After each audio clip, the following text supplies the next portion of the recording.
Hi hello അസ്സാം വലൈക്കും. എന്തൊക്കെയുണ്ട് എല്ലാവരും വിശേഷം? എല്ലാവർക്കും സുഖം തന്നെ അല്ലേ? അപ്പോൾ നമ്മൾ ഇന്നത്തെ പുതിയ വീഡിയോയിലേക്ക് എല്ലാവർക്കും സ്വാഗതം. അപ്പോൾ ഇന്നത്തെ നമ്മളെല്ലാവരും ചായയുടെയൊക്കെ കഴിഞ്ഞിട്ടോ വീഡിയോ എടുക്കണേ തന്നെ. അപ്പം ഇന്ന് വെള്ളിയാഴ്ചയാണ്. ഇപ്പം ചായയുടെയൊക്കെ കഴിഞ്ഞിരിക്കണം. ഇനി ചോറും കറിയൊക്കെ ഉണ്ടാക്കാണ്ട് നേരം 10 മണി ആയിക്കണ്. അപ്പോൾ ഓല കൂടെ കുറച്ച് നേരം ഇങ്ങനെ ഇരിക്കുകയാണ്. ഓല കളിയും ചിരിയും കണ്ടിരിക്കുകയാണെങ്കിൽ ഇന്ന് നമ്മളെ പണിയൊന്നും നടക്കൂല. അപ്പം ഇന്ന് വെള്ളിയാഴ്ച അല്ലേ, അപ്പം നമുക്കിന്ന് തേങ്ങാച്ചോറും ബീഫ് കറി ഉണ്ടാക്കിയാലോ? ബീഫൊക്കെ രാവിലെ തന്നെ കൊണ്ടുവന്ന് വെച്ചിക്കണം കേട്ടോ. ഞാൻ അതൊക്കെ ഒന്ന് കഴുകിയെടുക്കണം. ഇന്ന് ബാക്കിയുള്ള ക്ലീനിങ് ഒക്കെ കഴിഞ്ഞിട്ടാട്ടോ ഞാൻ ചോറും കറിയൊക്കെ ഉണ്ടാക്കാൻ നിൽക്കുന്നത്. കാരണം ഇനി കിച്ചൺ മാത്രം ക്ലീൻ ചെയ്യാനുള്ളൂ. അതേപോലെ മക്കളെ കുളിപ്പിച്ച് അവർക്ക് കഞ്ഞി കൊടുത്ത് എന്നിട്ടൊക്കെ തന്നെയാണ് ഇതിന് നിൽക്കണത്. അല്ലെങ്കിൽ പിന്നെ വിശന്നിട്ടുള്ള കരച്ചിലൊക്കെ പാടേക്കാരം. വാശിയും കരച്ചിലൊക്കെ ആയാലേ പിന്നെ വീഡിയോസ് എടുക്കലൊന്നും നടക്കൂല. അങ്ങനെ ഈ ബീഫൊക്കെ വെള്ളത്തിലിട്ട് അപ്പോൾ നോക്കുമ്പോൾ നല്ല നെയ്യുള്ള ബീഫാണ്. ഇവിടെ ബീഫ് കൊണ്ടുവരുമ്പം ഇനി മോനാണെങ്കിലും കാക്കയാണെങ്കിലും ഒക്കെ കൊണ്ടുവരുമ്പോൾ അത് കട്ട് ചെയ്തിട്ടാണ് കൊണ്ടുവരല്. പിന്നെ ഈസി ആണല്ലോ, നമുക്ക് വേഗം കഴുകി എടുത്താൽ മതിയല്ലോ. ഇന്ന് നമുക്ക് പിന്നെ ബിസില്ലാത്തൊരു ദിവസമാണ് കേട്ടോ. ഒക്കെ സാവധാനം മതി, കാരണം അന്ന് കേക്ക് വർക്കൊന്നും ചെയ്യാനില്ല. അതെ, പിന്നെ ഞാൻ ആദ്യം തന്നെ ക്ലീനിങ് ഒക്കെ ചെയ്തത്. പിന്നെ എല്ലാവരും ചുമരിഞ്ഞ് വരുമ്പോഴത്തേനും ആയാൽ മതിയല്ലോ ചോറും കറിയൊക്കെ. പിന്നെ ഞാനൊരു നെയ്യപ്പം റെസിപ്പി ഇട്ടിനല്ലോ, അപ്പോൾ അതൊരു നമ്മളൊരു സബ്സ്ക്രൈബർ ഉണ്ടാക്കിയിട്ട് ഫോട്ടോ വിട്ടന്നീനി. ശരിയായി ഇറങ്ങാണ്ടൊക്കെ കേൾക്കുമ്പോൾ നമുക്ക് ഭയങ്കര സന്തോഷമാണ് കേട്ടോ, കാണുമ്പോഴും കേൾക്കുമ്പോഴൊക്കെ. മിഞ്ഞാത്തെ വീഡിയോസിലാണ് തോന്നുന്നത് ഞാൻ നെയ്യപ്പ് റെസിപ്പി ഇട്ടത്. അത് ഇന്നലെ തന്നെ അവൾ ഉണ്ടാക്കി. അങ്ങനെ വർത്തമാനത്തിൻ്റെ ഇടയിലൊക്കെ നമ്മളെ ബീഫ് കൈകളൊക്കെ കഴിഞ്ഞു. ഞാൻ ബീഫ് കുക്കറിലാണ് കേട്ടോ വേവിച്ചെടുക്കണത്. നമുക്ക് ചീരുള്ളിയും ഇഞ്ചിയൊക്കെ ചതച്ചെടുക്കുക. വെളുത്തുള്ളി പിന്നെ ചതവ് ഓൾറെഡി ഫ്രിഡ്ജിലുണ്ട്. ഇഞ്ചിയും ചീരുള്ളിയൊക്കെ ഞാൻ തൊലി കളഞ്ഞ് വെച്ചിനി. അപ്പോൾ അതൊക്കെ മിക്സിൻ്റെ ജാറിലിട്ടെടുത്ത് കുറച്ച് കറിവേപ്പിൻ്റെ ഇല ഇട്ടെടുത്ത് കണ്ട് ചതച്ച് കൊണ്ടിട്ടെ. കറിവേപ്പിൻ്റെ ഇല അതിൻ്റെ കൂട്ടത്തിലിടുമ്പം നല്ലൊരു സ്മെല്ലേക്കാരം. അപ്പം നമുക്ക് ബീഫൊക്കെ കുക്കറിലിട്ട് കൊടുക്കാം. കുക്കറിലാകുമ്പോൾ പെട്ടെന്ന് പോകുമല്ലോ, അപ്പോൾ അതുകൊണ്ടാണ് ഞാൻ കുക്കറിലിട്ട് കൊടുക്കുന്നത്. ഇത് ഗ്യാസ്മേൽ പോകുമ്പോഴത്തേന് നമുക്ക് വിറകടുപ്പുമ്മേ തേങ്ങാച്ചോറും ഉണ്ടാക്കാം. അപ്പോൾ നമ്മൾ ബീഫിക്ക് ചതവൊക്കെ ഇട്ട് കൊടുക്കുക. അതേപോലെ വെളുത്തുള്ളി ഫ്രിഡ്ജിലുണ്ടല്ലോ ഫ്രീസറിൽ, അതൊരു പീസ് അത് ഇട്ട് കൊടുത്ത് നമുക്ക് മസാലപ്പൊടികളൊക്കെ ചേർത്ത് കൊടുക്കാം. മസാലപ്പൊടിയായിട്ടാണ് ഞാൻ ചേർക്കുന്നത് മഞ്ഞൾപ്പൊടി, മുളകും പൊടി, മല്ലിപ്പൊടി, പെരുംജീരകത്തിൻ്റെ പൊടി, അതൊക്കെയാണ് ചേർത്ത് കൊടുക്കുന്നത്. അതൊക്കെ നമ്മളെ ബീഫിനനുസരിച്ച് കണ്ട് ഇട്ട് കൊടുക്കുക. ബീഫ് എത്ര ഉണ്ടതിനനുസരിച്ചല്ലേ നമ്മൾ ഇട്ട് കൊടുക്കുക. അങ്ങനെ നമ്മൾ മസാലപ്പൊടികളൊക്കെ ഇട്ട് കൊടുത്തു. പിന്നെ ഞാനൊരു 1/2 സ്പൂൺ ഉലുവ ചേർത്ത് കൊടുത്തേക്കണം. ഉലുവ ചേർത്ത് കൊടുത്താൽ എന്താ പറയുക, പെട്ടെന്ന് ബീഫ് വെന്ത് കിട്ടും. ഉള്ളിയും തക്കാളിയൊന്നും ഞാൻ ഇപ്പോൾ ചേർത്ത് കൊടുക്കണില്ല, ഞാനത് വെന്തിട്ട് പിന്നെ ചേർത്ത് കൊടുക്കണത്. നമുക്ക് ഉപ്പിട്ട് കൊടുത്തങ്ങാണ്ട് നല്ലോണം കൈ കൊണ്ട് തന്നെ നല്ലോണം മിക്സ് ചെയ്ത് കൊടുക്കുക. കൈ കൊണ്ട് മിക്സ് ചെയ്യുമ്പോഴല്ലേ നമ്മളെ ബീഫുമ്മക്കൊക്കെ മസാല പിടിച്ച മാതിരി നമുക്ക് തന്നെ തോന്നുക. അങ്ങനെ അതൊക്കെ നല്ലോണം മിക്സ് ചെയ്ത് കൊടുത്ത് പിന്നെ ഞാൻ കുറച്ച് കാശ്മീരി മുളകും പൊടി കളറിന് ചേർത്ത് കൊടുത്തിട്ടുണ്ട്. പിന്നെ എരിവ് ഉണ്ടാവില്ലല്ലോ, അതും ഇട്ട് കൊടുത്തുകൊണ്ട് നല്ലോണം ഒന്നും കൂടി നല്ലോണം മിക്സ് ചെയ്ത് കൊടുത്ത് കൈ കൊണ്ട് ഇളക്കി കഴിഞ്ഞാൽ എന്താ പറയുക, കൈ നല്ലോണം ചുട്ടെത്തും എനിക്ക്. എന്നാലും കൈ കൊണ്ട് തന്നെ ഞാൻ ഇളക്കി കൊടുക്കൽ. അങ്ങനെ അതൊക്കെ നല്ലോണം മിക്സ് ചെയ്ത് കുറച്ച് വെള്ളം ഒഴിച്ച് കൊടുത്തേക്കണം കേട്ടോ. അരി ഉലുവയൊക്കെ എടുത്തുകൊണ്ട് കഴുകുകയാണേ. പിന്നെ റേഷൻ അരിയാണ് ഞാൻ എടുത്തിക്കണത്, അതുകൊണ്ടാണ് ഞാൻ തേങ്ങാച്ചോറ് വെക്കുന്നത്. കാരണം നല്ലൊരു മയമാണത്. അപ്പോൾ അതൊക്കെ ഒന്ന് കഴുകി നമുക്ക് ചെറിയുള്ളി അരിഞ്ഞതും അതേപോലെ തേങ്ങയൊക്കെ ഇട്ടുകൊണ്ട് മിക്സ് ചെയ്ത് കൊടുക്കാം. ഈ തേങ്ങയും ചെറിയുള്ളിയൊക്കെ നല്ലോണം ഞാൻ കൈ വെച്ചുകൊണ്ട് നല്ലോണം ഞെരട്ടി കൊടുക്കണം. അപ്പോൾ ആ ചീരുള്ളിൻ്റെ ഫ്ലേവറും ആ തേങ്ങൻ്റെ പാലും ഒക്കെ അങ്ങോട്ട് പൊടിഞ്ഞിരിക്കണ വരും.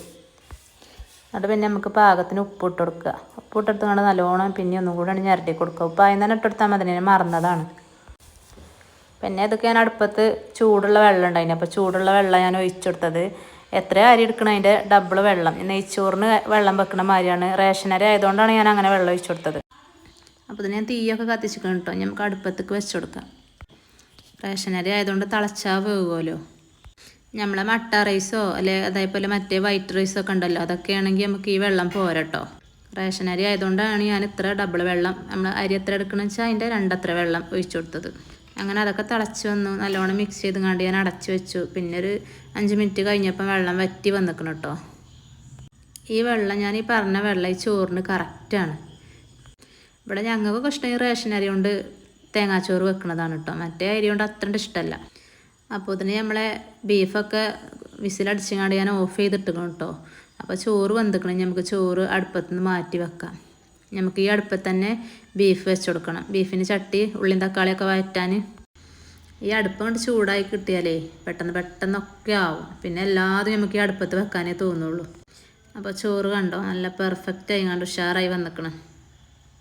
നമുക്ക് ബീഫ് കറി റെഡിയാക്കാം. അപ്പോൾ ഞാൻ ചട്ടിയൊക്കെ അടുപ്പത്ത് വെച്ച് കൊടുത്തിനല്ലോ. അപ്പോൾ ചട്ടിയൊക്കെ ചൂടായി വെളിച്ചെണ്ണ ഒഴിച്ചു കൊടുത്തു. അതിലേക്ക് പിന്നെ സവാള ഇട്ടെടുത്ത് സവാള നല്ലോണം വഴറ്റി കൊടുക്കട്ടെ. പുറത്ത് നല്ല മഴയാണ് കേട്ടോ. മഴക്കൊന്നും ഒരു കമ്മിയില്ലല്ലേ. ആദ്യം തന്നെ ഉള്ളിയും തക്കാളിയും വാട്ടിയിട്ട് മൺചട്ടിക്ക് ബീഫ് ഇട്ട് കണ്ട് അങ്ങനെയും വെക്കാം. ഞാൻ പിന്നെ കുറച്ച് നേരം ടൈം ആയല്ലോ. അപ്പോൾ പിന്നെ പെട്ടെന്ന് വേവാൻ വേണ്ടി കണ്ടാണ് കുക്കറിൽ ഇട്ടത്. അപ്പോൾ ഉള്ളിയും തക്കാളിയൊക്കെ നല്ലോണം വാടി വന്നിക്കണേ. നമുക്ക് തക്കാളി ഇട്ട് കൊടുക്കാം. ഒരു 3 പച്ചമുളക് ഇട്ട് കൊടുക്കണം. പച്ചമുളക് നല്ല ഉണ്ടമുളക് ആയതുകൊണ്ട് നല്ല എരിവാണ്. അങ്ങനെ അതൊക്കെ ഇട്ട് കൊടുത്ത് നല്ലോണം മിക്സ് ചെയ്ത് കണ്ടൊന്ന് അടച്ച് വെക്കുക. തക്കാളിയൊക്കെ ഒന്ന് വെന്തുടഞ്ഞ് വരാൻ വേണ്ടി കണ്ട് കറിവേപ്പിൻ്റെ ഇല ഇട്ട് കൊടുക്കണം കേട്ടോ. അതിൻ്റെ ഇടയിൽ മക്കളെന്താ ചെയ്യണമെന്ന് ഇങ്ങനെ ഇടയ്ക്കിടയ്ക്ക് ഇങ്ങനെ പോയി നോക്കുന്നുണ്ട്. അല്ലെങ്കിൽ എന്തെങ്കിലും ഒരു പണി ഒപ്പിച്ചാലേ ഞാൻ കാണൂല. അങ്ങനെ നമ്മളെ ഉള്ളിയും തക്കാളിയൊക്കെ നല്ലോണം വാടി വന്നിക്കണം. ഇനി നമുക്ക് ഇതൊക്കെയുള്ള മസാല ഇട്ട് കൊടുക്കുക. നമ്മൾ ബീഫിൽ മസാല ഇട്ടതാണല്ലോ, അപ്പോൾ ഇതൊക്കെ മാത്രമുള്ള ഇട്ട് കൊടുത്താൽ മതി. അങ്ങനെ കുറച്ച് മഞ്ഞൾപ്പൊടിയും മുളകും പൊടിയും പിന്നെ ഒരു 1.5 സ്പൂണ് ബീഫ് മസാല ഇട്ട് കൊടുത്തിക്കണം. ഞാൻ അതും ഇട്ട് കൊടുത്തങ്ങാണ്ട് അതിൻ്റെ പച്ചമണം മാറുകയോളം ഇളക്കി കൊടുക്കുക. ഈ മഴ കാരണം അംഗൻവാടിക്ക് മക്കളെ ഞാൻ പറഞ്ഞയക്കലില്ല. കാരണം കൊണ്ടുപോകാനും കൊണ്ടുവരാനൊക്കെ ഗതികേടാണ് ഈ മഴ ആയതാലേ. ഓൽക്കാണെങ്കിൽ നേരം വെളുത്താൽ അംഗൻവാടിക്ക് പോകണം. ഭയങ്കര ഇഷ്ടം അംഗൻവാടിക്ക് പോകാൻ. അങ്ങനെ നമ്മൾ ബീഫൊക്കെ അതിലിട്ടുകൊണ്ട് നല്ലോണം മിക്സ് ചെയ്ത്, നല്ല നെയ്യുള്ള ബീഫാണ്. ഒരു പൊടിക്ക് വേവാനും കൂടി ഉണ്ട്. അപ്പം ഈ കണലിൽ കടന്നുകൊണ്ട് അങ്ങനെ വേവട്ടെ. ഇതിൻ്റെ ഇടയിൽ മക്കളൊക്കെ ജുമാക്ക് പോയിക്കണേ. ഓല് വന്നിട്ടല്ലേ ഭക്ഷണം കഴിക്കുള്ളൂ. അപ്പോൾ അപ്പോഴത്തേനൊക്കെ ആയാൽ മതിയല്ലോ. അപ്പം ഈ കണലിൽ അങ്ങനെ കിടക്കട്ടെ. അപ്പം കുറച്ചും കൂടി കറി വേണം തോന്നിയിട്ട് ഞാൻ കുക്കറൊന്ന് ചുടുവെള്ളം കൊണ്ട് ചുഴറ്റിങ്ങാണ്ട് ഒഴിച്ചു കൊടുത്തേക്കണേ. തേങ്ങാച്ചോറാകുമ്പോൾ അത്യാവശ്യം കറി വേണമല്ലോ. പിന്നെ കുറച്ച് മല്ലിച്ചപ്പ് ഉണ്ടെങ്കിൽ അത് ഇട്ട് കൊടുക്കും. എൻ്റെ അടുത്ത് മല്ലിച്ചപ്പ് ഇല്ലേന് ഇട്ട് കൊടുക്കാൻ. അങ്ങനെ നമ്മളെ ബീഫ് കറി സെറ്റായി. ഇനി കുറച്ച് അടുക്കള ക്ലീനിങ് ബാക്കിയുണ്ട്. അപ്പോൾ ഞാൻ കുറച്ച് കറിവേപ്പിൻ്റെ ഇല ഇട്ട് കൊടുത്തേക്കാട്ടോ, മല്ലിച്ചപ്പ് ഇല്ലാത്തതുകൊണ്ട്. അങ്ങനെ എല്ലാവരും പള്ളിയിൽ നിന്നൊക്കെ വന്ന് 2 മണി ആയിക്കണം കേട്ടോ. പള്ളിയിൽ നിന്ന് ഇരിഞ്ഞ് വന്നപ്പോഴത്തേന് വീട്ടിലുണ്ടാകുമ്പോൾ എല്ലാവരും ഒപ്പം ഇരുന്ന് തന്നെ ഭക്ഷണം കഴിക്കുക. അല്ലാതെ ഒറ്റക്കൊറ്റക്ക് ഭക്ഷണം കഴിക്കണ ശീലം ഇവിടെ ആദ്യമേ ഇല്ല. മദ്രസക്കൊക്കെ പോകണമല്ലാകുമ്പോൾ പിന്നെ ഒരാൾ 6 മണിക്ക് പോകും. അപ്പോൾ ഓന് രാവിലെ കട്ടൻ ചായ അടിച്ചിട്ട് പോകും. പിന്നെ രണ്ടാമത്തെ ആൾ 7:00 പോകും. അപ്പോൾ പിന്നെ എല്ലാ ചായയും കടിയൊക്കെ ഇവിടെ ആവട്ടോ. അപ്പോൾ എല്ലാവരും ഒരുമിച്ചിരുന്ന് കഴിക്കും. ഇനിയിപ്പോൾ സ്കൂളൊക്കെ തുറക്കാനായില്ലേ. അപ്പം ഇനിയിപ്പോൾ ഈ ഒപ്പം ഇരുന്ന് കഴിക്കലൊന്നും നടക്കൂലല്ലോ. അതൊക്കെ പിന്നെ ഓർമ്മകളായി മാറുമല്ലോ. പിന്നെ ശനിയും ഞായറും വരണം. അങ്ങനെ എല്ലാവർക്കും ചോറൊക്കെ വിളമ്പി കൊടുത്ത് ഞാനും കഴിക്കുകയാണ്. എന്നിട്ട് പിന്നെ കുറച്ച് നേരം റെസ്റ്റ് എടുക്കും ഉച്ചക്ക്. അപ്പോൾ ഉച്ചക്കത്തെ കാഴ്ചയാണ് നിങ്ങൾ കാണാൻ പോണത്.